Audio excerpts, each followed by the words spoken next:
So the biggest life lesson I learned from her as a sister, I would say, is this: to love and give without limits. She has a big and generous heart. For her, dapat walang price tag ang pagmamahal. Walang hangganan kung para sa pamilya at kaibigan. Kung magbibigay sa kapwa, dapat yung may kabuluhan. I learned from her that money is not everything, but the most important things in life is to make the moments we share most memorable, to make our loved ones feel special, and to give help to those in need. We were just starting our practice then, and we had our practice in, we started a clinic in Alabang Town Center. And while waiting for patients to come, we end up eating everywhere and shopping everywhere. But yeah, that was more than, almost 20 years ago. Oh, kasi 40 years old na kami. I'd like to say that our partnership in our profession gave us both the privilege and the honor to witness one of life's precious miracles, and that is through our patients. And I think that's one common bond that, of course, aside from others, that make us stick to each other. Ces is my faith angel. Though my junior in years, she is someone I admire. Lakas kasi ng faith ni Doc Ces. Even if she already got COVID, she said, never question the Lord, just trust. Let's wisdom packed in our petit cruise.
Dennis, pa-unmute yung mic, Dennis.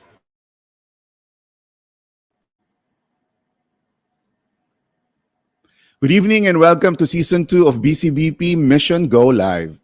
If you are in the stage of your life right now where the demands to spend time with family, work, and friends are driving you down, if you are feeling defeated by the lack of time to pursue your aspirations, if you are keeping yourself from serving the Lord because you barely have time for yourself, then I invite you to listen to the story of an OB Gynecologist who, by serving Christ and making this her main priority, found the life that she has been aspiring for her profession, for her family, and for herself.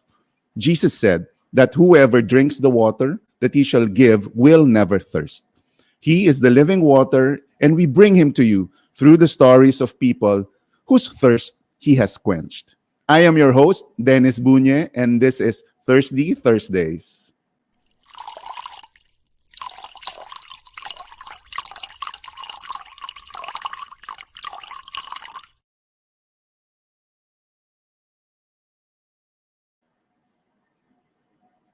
First of all, a big shout out to all of you watching us live and for those of you watching the replay.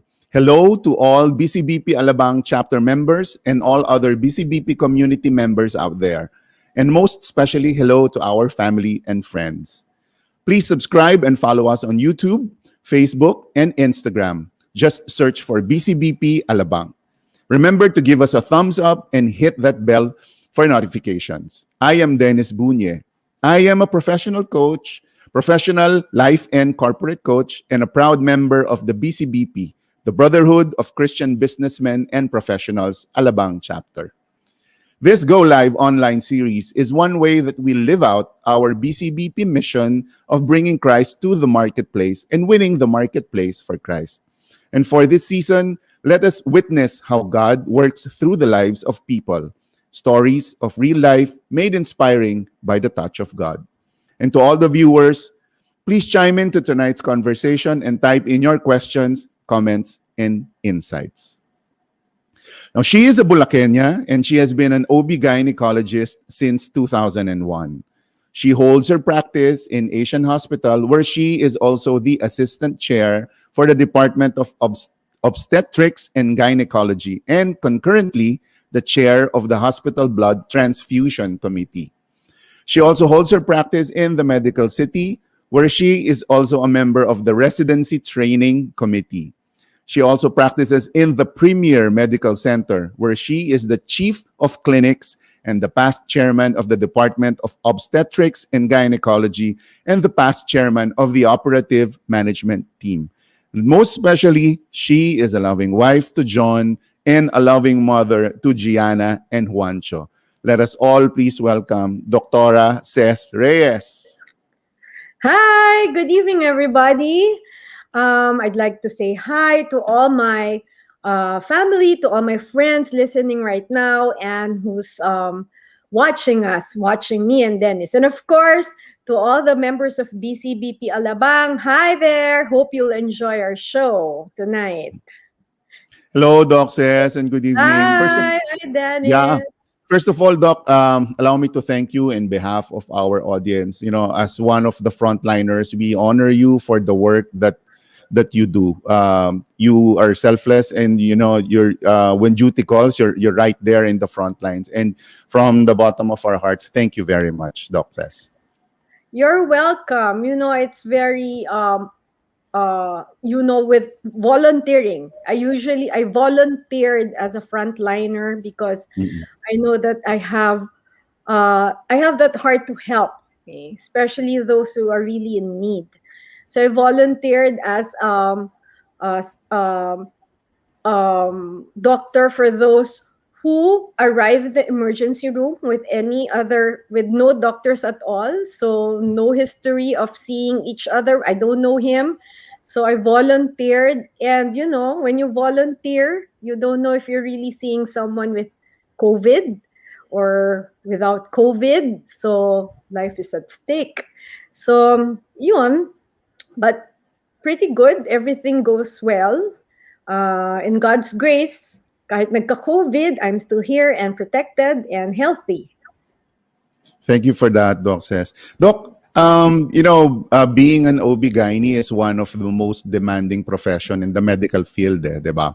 So you are on call 24/7, diba? And we know that for an OB-GYN, sobrang precious yung time mo. And yet you're able to use that time to build a flourishing medical career. Your family is well taken care of. And you are able to serve the Lord through the Brotherhood of Christian Businessmen and Professionals, our community, even on a national level. So, what were your struggles when you were starting out with your profession? And what were your struggles as a young wife and a mother? Okay. Dennis, I've been married for 19 years. Yeah. I've finished my residency training 2001. So that's I got married kasi last few months of my training and residency in UST. And so 19 years of being married, 19 years of in practice as an obstetrician gynecologist. And I've been with BCBP Alabang for 18 years. So practically the entire time that John and I were together, my husband and I were together, we were with BCBP. And, you know, starting out with no patient, you go to the clinic, nakaupo ka lang doon waiting for a patiently waiting for a patient to come and consult with you. Nabilang ko na nga yung paho sa loob ng aming clinic. Kasi wala talagang, initially, there's really no patient. But you have to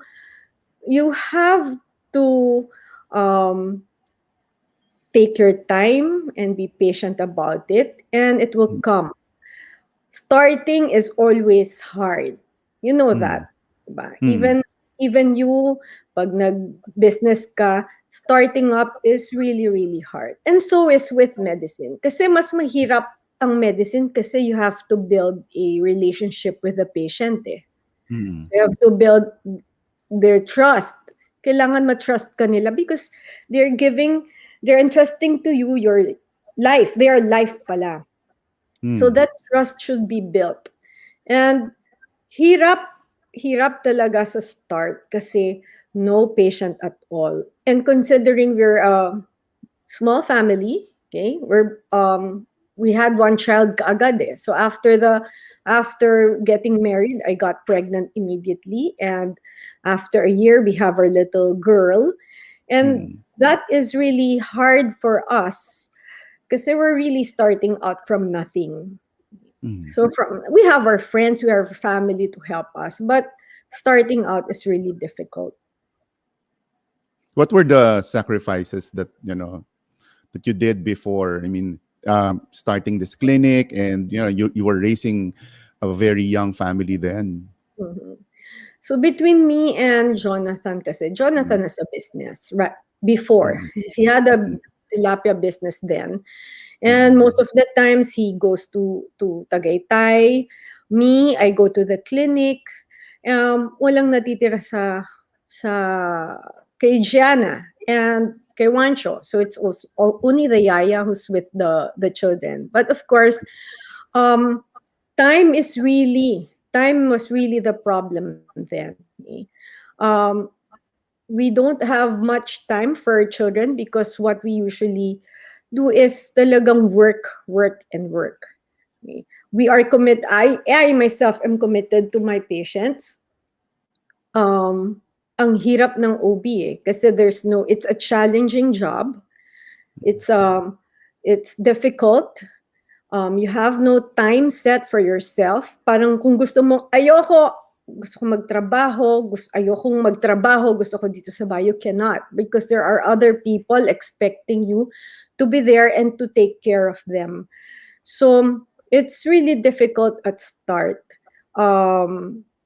The more pa nung nagka-problem si Jonathan with a business, so I had to take over. So I had to work doubly, more time in the hospital. So I leave early in the morning, arrive late home, and then have to teach the kids. So ang nag-suffer is really the family, and nag-suffer is my time with the children. But being a doctor, and specifically an OB, is a very fulfilling job. I love my profession. I really love my profession because it gives me satisfaction and give me fulfillment, especially when you deliver babies. Because when you deliver a baby, parang you're making the family complete. And when you complete them, parang you are a part of their family already. Mhm. So that's really um, how important it was to me to be um, to be a doctor, to be the OB, to be an OB, to be of help, to be an instrument of God, to bring fulfillment and joy to these families. Pero So how nag did So how did Sina John and the kids cope, given that you had very limited time? um it's a process. It's a Mm. process yun eh. Si Jonathan, ano yan eh. Kaming dalawa, Mm. totally different. Eh. Siya malambing, siya kailangan may oras ka sa kanya. Mm. Um, Nagka-clash kami most of the times. Before, ang kaaway niya is yung oras ko. Eh, kasi kahit nasa dinner table, may tatawag, may te-text, I have to check. So doon siya nagagalit most of the times. But especially that we were in BCBP, mas naintindihan nila.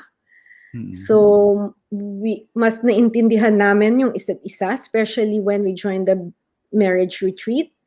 Um, uh, we understood each other, our differences, so we adjusted to each Mhm. other, and making them understand that my profession is really something that I love, and because Mhm. other people uh, is dependent on me. Mhm. Dennis, there's one instance that Mhm. Gianna was 8 years old then. I Mhm. asked her, especially, di ba, pag may yung mga anak ko, what do you want to be when you grow up?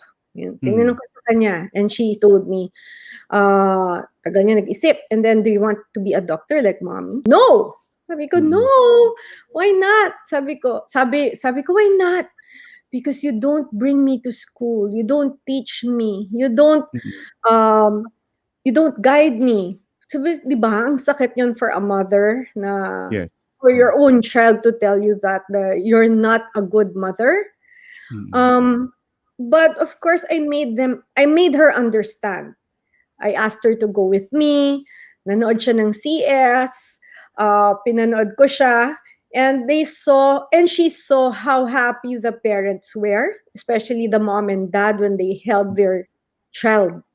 Yung una nilang hinawakan. Kasi di ba Mhm. usually the dads are allowed inside the delivery room. Yeah. So nakita niya how happy they are. So from that time on, she understood. And hindi na Mhm. siya nagde-demand ng oras na why are you late? Why are you not here? Why are you not eating dinner with us? Why are you Yeah. going to the hospital again? Oo. Lahat naintindihan na. And now I'm really happy that I asked that question kay Jana, because right now she's taking medtech, and she told me she's following my footsteps. So I hope she'll be a good doctor also. Di ba? Nice. Nice. Yeah. Paano nga ba, Doc, says how did you get to encounter the Lord? I mean, how was your um who introduced you to the community? Oh. How did you find the Lord in your life? Uh, Actually, when Mm. I was younger, I lived with my lola, what I Mm. call impo, and my three single aunties. So Mm. we live in a compound back in Bulacan, but I live with and I sleep with um, my titas and my lola. And they were the ones who took care of me. And it was specifically my lola who taught me um, how to be a good Catholic. Go to mass. I even played the Yamaha. Alam mo yon, Yamaha in the mass. During mass, ako yung nag-organ doon. Wow. When I was little, ha? Hindi na Mm. ngayon.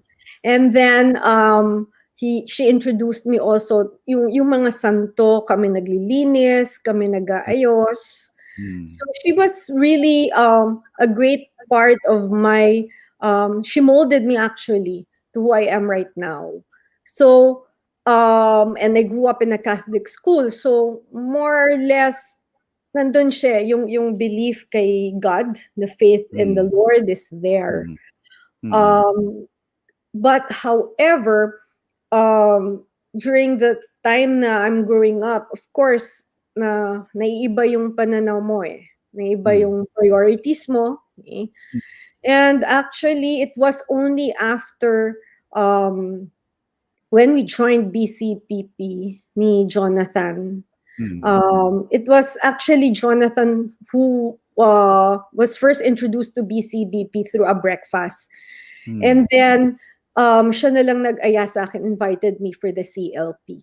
Okay? Mhm. And at that time when he invited me for the CLP, it was the time when when my practice as an OB is growing eh. So, nandun na yung Mm. dumadami na yung pasyente, Mm. my Saturdays are so busy, eh. Mm. Doon lahat sila nagpupunta every Saturdays kasi that's the time na walang pasok, di ba? They're Yeah, off. actually, Doc, yun nga yung ko eh. Yun nga yung gusto kong itanong sa, I mean, the Christian Life program of the BCBP runs for, a minimum of 13 Saturdays, di ba? Yes. And, as any doctor, usually, kahit kami, nung wife ko before, pag magpapa-check up ka, usually Saturday. So, how did that work for you? How was it for you then? My clinics during Saturdays, full-time ako. From morning up to afternoon, I have my clinic in Medical City in the morning and then sa hapon ng Asian. But every time, every year that the CLP comes, ino-overhaul ko lahat ng schedule ko. So, the cancel clinic in Medical City, and then I usually see patients in the morning, early morning to about 1 or 2 p.m. just before the CLP starts. Doon ako nag-clinic. And surprisingly, marami pa ring pasyente. Okay? Surprisingly, walang nawawalang pasyente, yung missing in action na pasyente. And they all come.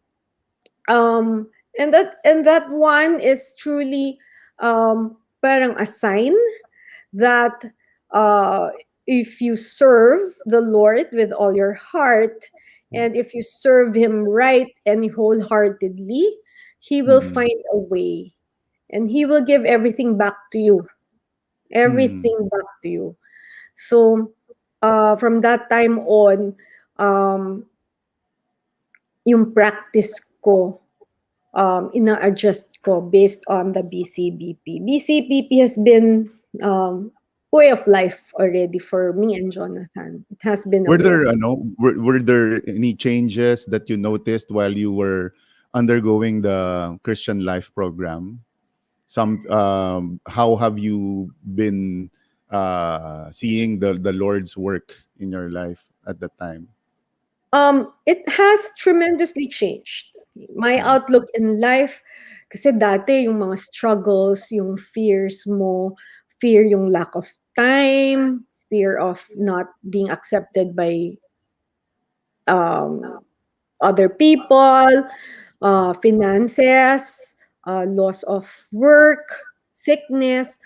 With that, nawala siya lahat. Because with the BCBP, I've learned to entrust everything to the Lord. So if you entrust everything to Him, I know He will not, yung hindi kanya pababayaan. He will find a way, He will make a plan, and everything, what's happening right now is all His plan. And you will learn something from it. Also before yung me and Jonathan, ang concept namin ng happiness is when you're successful, when you have your own house, if you have your car, you can buy everything, anything you like. When you're rich, yan, and when you're powerful, that's happiness. But when we started out with BCBP, hindi pala yun eh. It's not that. It's not happiness. It's happiness is when you share what you have with other people. And when we tried serving also is one of them. So when you serve wholeheartedly, and you find fulfillment. And when you find fulfillment and happiness, you share it with other people.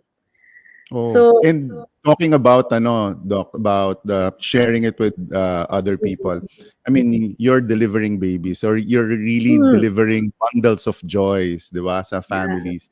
And you're also delivering everlasting happiness to the people that you have invited sa BCBP. And top of mind, more than 20 ang na-invite mo na couples, di ba? How do you do it?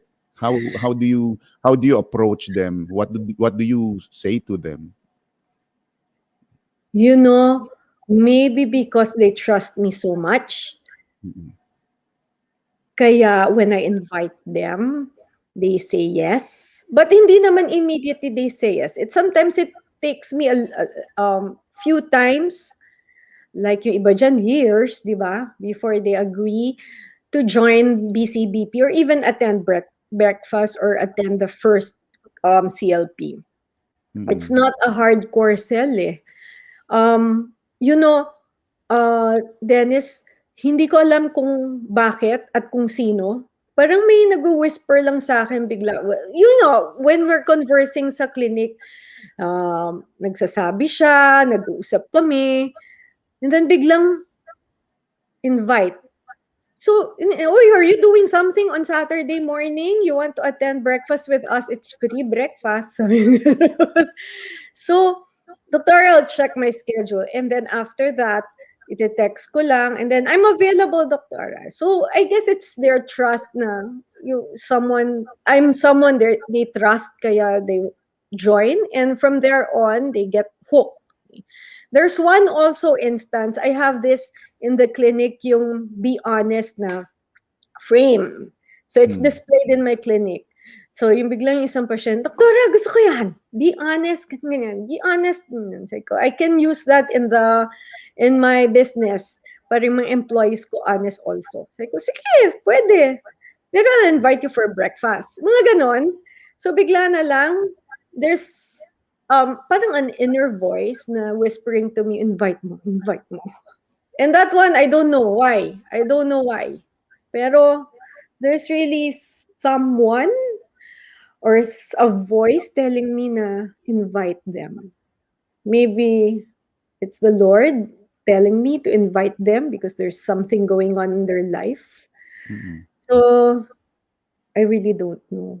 I So really don't know. this new relationship that you had, a deeper relationship with the Lord after your encounter with Him, how has this helped you with your struggle when you were starting out? It How is started. this now? How is this now helping you with, in the time for your family, for your profession, really building your profession, and also have that time to really serve the Lord? Kasi yung service mo is not just sa chapter, di ba? Hanggang sa national level, di ba? And yung to think that you also have other responsibilities also, 'di ba, sa you're part of committees also in the hospitals that you practice on, eh. It's yung national si Jonathan na yan. But for me,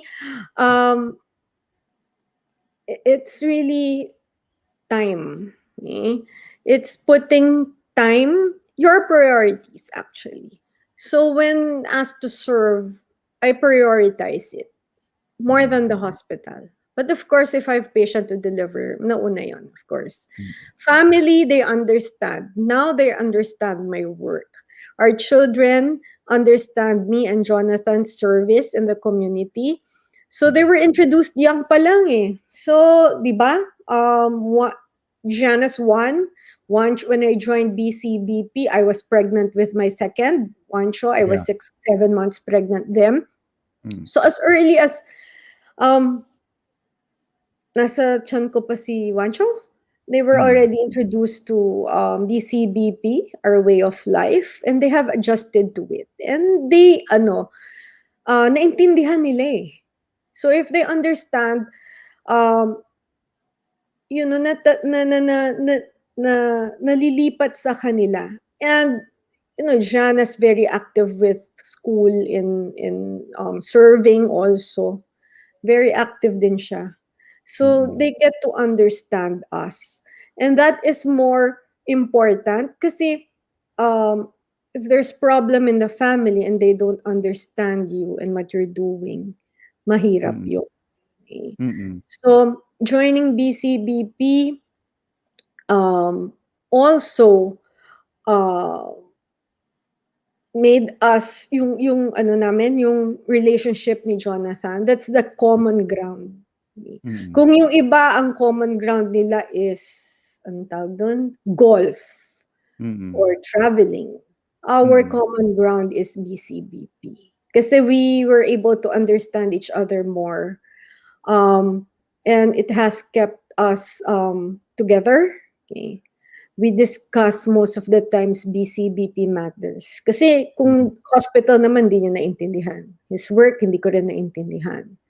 So it's that the BCBP was the one that kept us together all these times. And our family together all these times. Yun. Okay, so Did I ngayon, answer the when you question? see when you see the couples that you invite and you see them getting closer to the Lord, how does that make you feel? I am so happy. Kasi Mm, you've been instrumental. mm, The Lord used me to mm, invite them so they will get closer to the Lord.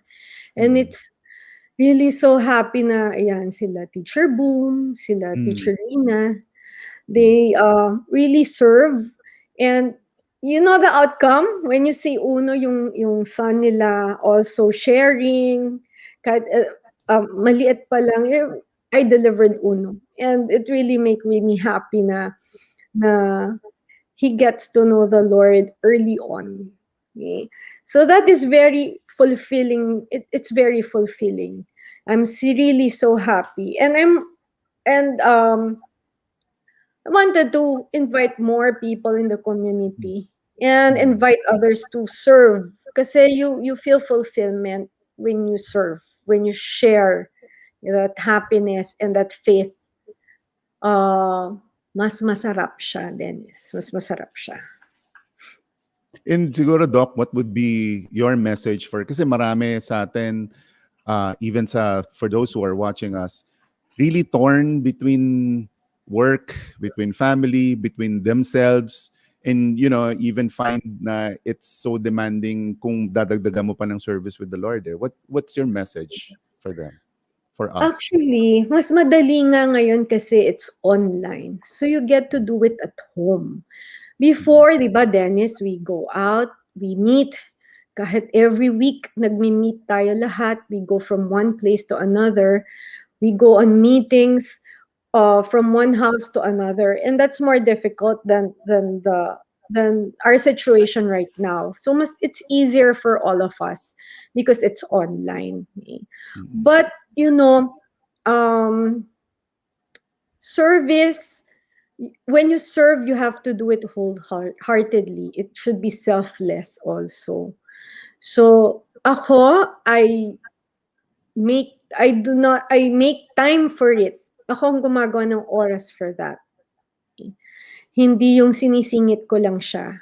Ako talagang ginagawa ko siya. It becomes my priority. Every Saturday is BCBP day then. So, and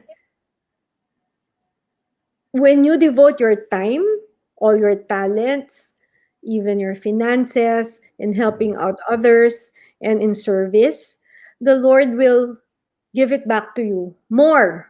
Ang daming blessings. And when you recognize these blessings, even small blessings, malilit na blessings, um, when you recognize them. Sometimes kasi when you don't have much faith in the Lord, you don't recognize that this one is a blessing. But when I was in BCBP, konti lang na blessing is already big for me. Madaming learnings that makukuha doon sa conversation natin. Ako personally, Doc says, my takeaway from our conversation is, in as much as we would like to accomplish a lot of things, normally, for work, at home, we depend on ourselves. But, we have our limitations to what we can do.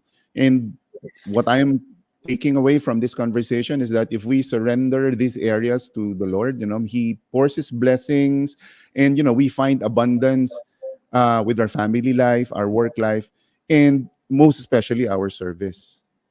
Yeah. Uh, Yes, Dennis. And in our individual life journey as a person, we experience a lot of struggles, a lot of fears. Okay, mm, and what I have learned personally is to transform these struggles and fears into faith, mm, and faith that is much bigger than my fears. Okay? So, and when I've learned to leave everything in God's hand, I eventually saw God's hand in everything I do, in all the people I meet, in patients I talk to all the babies I deliver, to all the circumstances in my life, I see Him. So when I talk to someone, I see Jesus's face.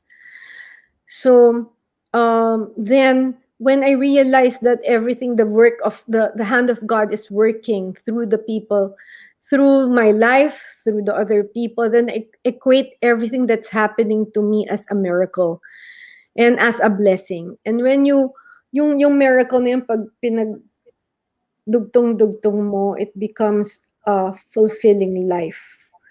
It becomes moment filled with good memories, and good memories, you build it up to have a very, very good life here on earth. Galing, galing. Beautiful. Cheers, Doc. Cheers to Oh, that. cheers! Thank you! Asan na siya? Here! Cheers! There you go. Cheers. Cheers! Thank you! Thank you so much, Doc Says, for sharing your faith journey with us. And thank you for inspiring us to surrender all the areas of our lives to the Lord.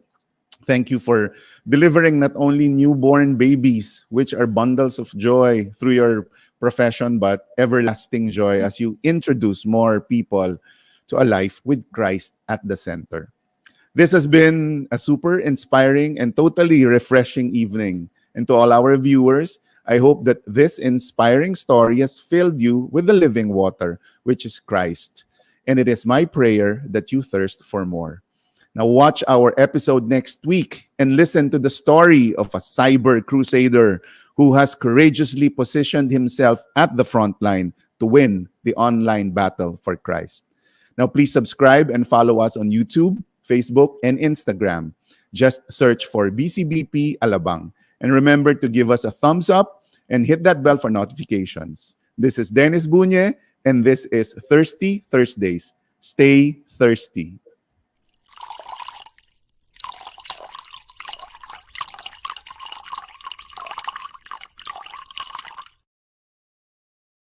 I know that God permitted you to be successful in your career because He knows that you will share your blessings, to continue to be that person for other people. Thank you especially for always taking care of our parents and family when I can. Hope to see you soon, and we all love you.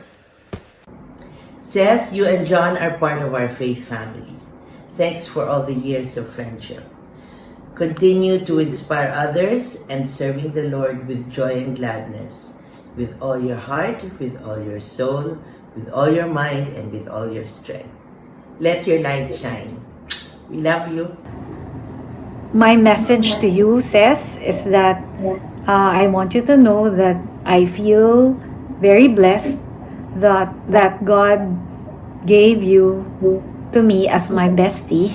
You are a generous soul, and you know that I'm here for you, just as I always know that you're there for me. Love you. Many years ago, during the time that I was still single, I actually wrote a letter to God asking Him to send me an angel, someone who I can spend the rest of my life with. And then a few months after that, I met Ces. That's why I have always considered Ces not only as my answered prayer, but also a gift from God. Ces is not only an amazing wife to me and a mother to our children, but she is also a big source of inspiration to her friends and colleagues. She is always ready to share her time, talent, and treasures to those who need it. She is truly an angel from heaven. To my wife, my partner, and my friend, may God continue to protect you as you deliver His angels here on earth. I love you so much. Yan. Gaganda ng message, Doc. Ang galing nyo. Thank you so much. Doc, yung yung sa experience mo when you had that COVID, how did faith play in terms of your, having to deal with it? My faith. I told you naman, never question Him. Eh. That's how big my faith is on the Lord. Never question Him. Na-shake yung faith ko. I don't think so. Tuloy-tuloy lang. I know that the Lord will provide and the Lord will protect me. And considering na I'm in the medical field, I know I don't have symptoms, so I know I'm good. Eh. However, um, uh, don't you know, I have one secret. Wala pa akong vaccine hanggang ngayon. Oh, I'm okay. one doctor na nasa field, um, I meet people, I meet patients, I volunteered pa as as ER consultant for patients na walang COVID test na for emergency. That's how strong my faith is. I know he will not he will not he will always protect me. Okay? And if something happens, I know it's his plan. So I have one kwento, Dennis. Yes, Had go ahead. one patient na, yung alam mo na yung mga pasyente ngayon, yung mga patients kasi ngayon travel from one hospital to another kasi nga wala silang mapuntahan. And finally, there's one patient who went to Asian hospital for ectopic pregnancy. And once she got there na, she's super puti, her blood pressure is low, so we had to do surgery OR. Okay. And true enough, after a day, nag-blood transfusion kami. The bill went up, shoot up. Yung bill niya sa hospital, bill niya shoot up. And a day after the surgery, yung tita niya wanted to move the patient out of the hospital kasi wala na nga silang pambayad. Sabi ko, Lord, points to heaven na naman ako. So, yung points to heaven, ma. Madami yan eh. I have a lot of cases ng points to heaven because I know they won't be able to, yung compensate for the professional fee of the Yes. doctors. So, ayun, points to heaven again. So, I facilitated transfer, pati yung help sa LGU, tinulungan ko, hinanapan ko sila ng hospital who will accept them. Kasi I really, naman, pagkausap mo yung tao, alam mo kung talagang wala na sila talagang maibibigay na pera. Yes. So pag ganon, talagang libre na ako. Hindi ko na siya charge kasi I know na it will add more to their misery. Okay? So I leave it all up to him. And then Dami there's also points one na eh, di ba? instance, di ba? There's one instance na ganyan, yung patient ko, doktora, wala talaga akong cash ngayon. I'll pay you pag nagkaroon. Sabi ko, no problem. Whenever you're ready and whenever you have extra cash. And that patient, after 10 years, went back to me and handed to me the professional fee. 10 Wow. years! Sabi ko, Wow. ano mo, nakalimutan ko na to. Sabi niya, hindi, doktora, I promise you na pag meron akong nakaluwag ako, I'll give you I'll give your professional fee. Sabi ko, you don't need to. That was 10 years ago. Hindi. So nakakatuwa. Those are really instances na nakakatuwa. Those are unexpected blessings na hindi mo ina-expect, pero dumadating. Galing. Sabi mo nga when you're recruiting, 'di ba? There's a voice that whispers in your heart, 'di ba? Pero okay, how do you hear this voice now telling you, is there something that you are aspiring for in terms of sa profession? How are you being led? I'm happy now as it is. So serve and serve. May not be service with BCBP, but service sa hospital. So hospital works also. Our work in Premier, it's a startup hospital, so most of us work without compensation. So you teach the residents without any compensation at all. So in other ways, not only through BCBP, try to help others also. Oo. Galing. Kaya sobrang abundant din yung blessing mo, Doc. So, sobrang role model kayo. So I leave it all up to him. Galing. So you have faith and you put your complete trust to the Lord. He will not abandon you. Very inspiring.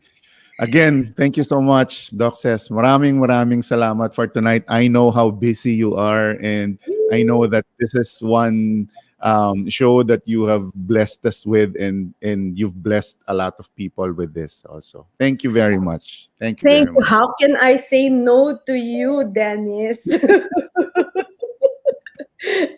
Hindi ako nagno-no sa service. You know that. And I hope Okay. others. Okay. Okay. Thank you. Thank you, Doc. Thank you Salamat. also for Salamat. giving me this chance. Thank you very much. Thank you. Cheers, Doc. Cheers. Cheers! Thank you for this. Asan na siya? Cheers! Thursdays. Watch next week.